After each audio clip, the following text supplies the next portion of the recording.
প্রতিটি শিক্ষার্থীর সাফল্যের পেছনে মায়ের ভূমিকা অপরিসীম বলেছেন ইঞ্জিনিয়ার মোহাম্মদ হাবিবুর রহমান। কচুয়া প্রতিনিধি জিশান আহমেদ নানুর পাঠানো তথ্য ভিডিও চিত্রে দেখুন বিস্তারিত। চাঁদপুরের কচুয়া উপজেলার ১৪ নং বিতারা সরকারি প্রাথমিক বিদ্যালয়ে মা সমাবেশ ও দ্বিতীয় প্রান্তিক মূল্যায়ন পরীক্ষার ফলাফল ঘোষণা করা হয়েছে। বৃহস্পতিবার বিকেলে বিদ্যালয়ে অনুষ্ঠিত এই অনুষ্ঠানে প্রধান অতিথি হিসেবে বক্তব্য দেন কচুয়া কৃতি সন্তান ও অস্ট্রেলিয়া শাখা বিএনপির সাবেক সাংগঠনিক সম্পাদক ইঞ্জিনিয়ার মোহাম্মদ হাবিবুর রহমান। তেগুড়িয়া ওবায়দুল হক উচ্চ বিদ্যালয়ের প্রধান শিক্ষক আবু তাহেরের পাটোয়ারির সভাপতিত্বে এবং বিতারা সরকারি প্রাথমিক বিদ্যালয়ের প্রধান শিক্ষক মোহাম্মদ নাসির উদ্দিনের পরিচালনায় অনুষ্ঠানে প্রধান অতিথির বক্তব্যে ইঞ্জিনিয়ার মোহাম্মদ হাবিবুর রহমান বলেন, মায়েরা হচ্ছেন সন্তানের প্রথম শিক্ষক।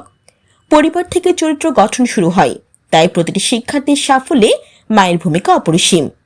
তিনি অভিভাবকদের প্রতি আহ্বান জানিয়ে বলেন, মায়েরা শুধু সংসারের দায়িত্ব সামলান না, বরং সন্তানের ভবিষ্যৎ গঠনেও ভূমিকা রচনা করেন।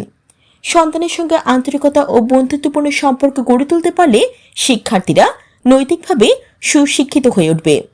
অনুষ্ঠানে প্রাথমিক শিক্ষার গুণগত মান উন্নয়ন, ঝরে পড়া রোধ এবং শিক্ষা খাতের উন্নয়নে প্রাথমিক শিক্ষার ভূমিকার বিষয়ে আলোচনা করা হয়।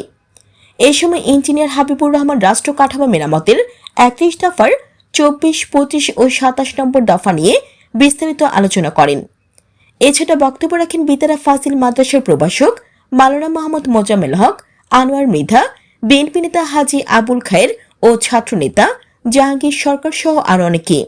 সমাবেশে বিদ্যালয়ের শিক্ষক, শিক্ষার্থী, অভিভাবক ও এলাকার গণ্যমান্য ব্যক্তিবর্গ উপস্থিত ছিলেন।